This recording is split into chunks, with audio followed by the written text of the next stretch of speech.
आदमी अपनी पत्नी से छिपकर घर के बाहर खड़ा अपनी सेक्रेटरी से बातें कर रहा था, लेकिन गलती से उसने मोबाइल की स्क्रीन बंद नहीं की। उसकी सारी चैट ड्राइंग रूम में बैठी पत्नी साफ साफ पढ़ रही थी।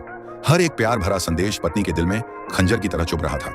उसका चेहरा गुस्से से लाल हो गया। उसने टीवी बंद किया, तभी उसकी नजर सोफे के पास पड़े एक ऐसे कपड़े पर गई जो उसका नहीं था, लेकिन उसने तुरंत पति से सवाल नहीं किया। उसने अपने गुस्से और घृणा को दबाते हुए वह कपड़ा वापस वहीं रख दिया। अगले दिन वह चुपचाप अस्पताल पहुंची और बड़ी मुश्किलों से कई बार आईवीएफ प्रक्रिया के बाद ठहरा हुआ अपना बच्चा गिरा दिया। इसके बाद उसने तलाक की प्रक्रिया शुरू की और 7 दिन बाद विदेश जाने की टिकट भी बुक कर ली। उसने फैसला कर लिया था कि वह हमेशा के लिए अपने पति की दुनिया से गायब हो जाएगी।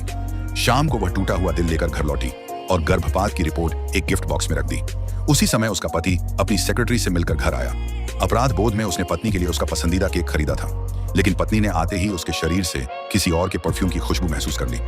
उसकी शर्ट के कॉलर और गर्दन पर लगे लिपस्टिक के निशान भी साफ दिखाई दे रहे थे, मगर अब उसे कोई फर्क नहीं पड़ता था। तभी पति की नजर टेबल पर रखे गिफ्ट बॉक्स पर पड़ी।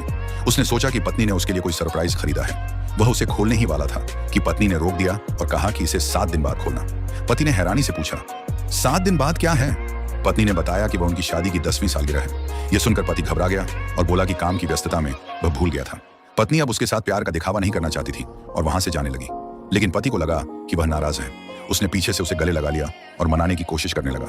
पत्नी को उसका यह झूठा प्यार बर्दाश्त नहीं हुआ और उसे उल्टी जैसा महसूस होने लगा। पति ने चिंता जताते हुए पूछा कि क्या वह कल उसके अस्पताल में चेकअप करवाना चाहेगी। पत्नी ने हैरानी भरे तरीके से हाँ कह दिया और कहा कि वह पूरा दिन उसके साथ बिताना चाहती है। पति को डर था कि कहीं उसका राज न खुल जाए, लेकिन अब उसके पास मना करने का कोई बहाना नहीं था। अगले दिन दोनों साथ अस्पताल पहुंचे। पति ने उसे आराम से बैठाया और फिर जल्दबाजी में अपनी सेक्रेटरी से मिलने चला गया। जाते समय वह अपना आईडी कार्ड टेबल पर ही भूल गया। पत्नी ने कार्ड उठाया और उसके पीछे चल पड़ी। तभी उसने अस्पताल के कुछ कर्मचारियों को बातें करते हुए सुना, क्या तुम्हें पता है डॉक्टर गुओं की पत्नी आज अचानक अस्पताल आ गई है। अब वो अपनी सेक्रेटरी के साथ कैसे मिलेंगे? पत्नी को यकीन नहीं हुआ कि पूरे अस्पताल को उसके पति के अफेयर के बारे में पता था, सिवाय उसके। फिर एक नर्स बोली कि डॉक्टर ने आज सुबह ही अपना अंतरराष्ट्रीय सम्मेलन रद्द कर दिया था ताकि वह अपनी सेक्रेटरी के साथ समय बिता सके। अब पत्नी को समझ आ गया कि सुबह से पति जो फोन पर व्यस्त था वह किसी जरूरी काम के लिए नहीं बल्कि अपनी प्रेमिका से मिलने की तैयारी कर रहा था। उसने एक के बाद एक झूठ बोलकर उसे धोखा दिया था। उसी समय पति वहां आ पहुंचा। उसने कर्मचारियों को डांटते हुए कहा कि काम के समय गपशप नहीं करनी चाहिए और अपनी पद की ताकत दिखाते हुए उन्हें धमकी दी कि अगर यह बात उसकी पत्नी तक पहुंची तो उनकी नौकरी चली जाएगी। पत्नी ने ऐसा दिखाया जैसे उसने कुछ नहीं सुना हो और वापस कमरे में लौट गई। थोड़ी देर बाद पति उसके पास आया और बोला कि उसने पूरा दिन सिर्फ उसके लिए खाली रखा है, लेकिन जैसे ही उसने यह कहा उसका फोन बज उठा। उसने बहाना बनाया कि एक मरीज की हालत गंभीर है और उसे तुरंत ऑपरेशन के लिए जाना होगा। असल में वह अपनी सेक्रेटरी के पास जा रहा था। कुछ देर बाद सेक्रेटरी ने पत्नी को संदेश भेजा। उसने लिखा, मैं सिर्फ एक फोन कॉल करूं और तुम्हारा पति मेरे पास भागा चला आता है। इसके साथ उसने अपनी प्रेगनेंसी रिपोर्ट की तस्वीर भी भेज दी।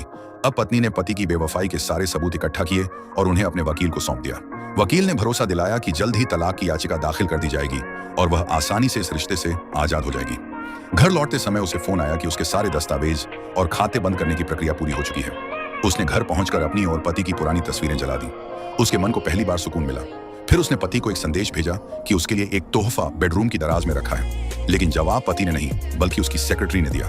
पत्नी बस हल्का सा मुस्कुराई। अब उसके दिल में कोई लगाव नहीं बचा था। वह तुरंत टैक्सी में बैठी और एयरपोर्ट के लिए रवाना हो गई। मैंने तुम्हारे लिए सब कुछ किया, लेकिन तुमने कभी मेरी कदर नहीं की।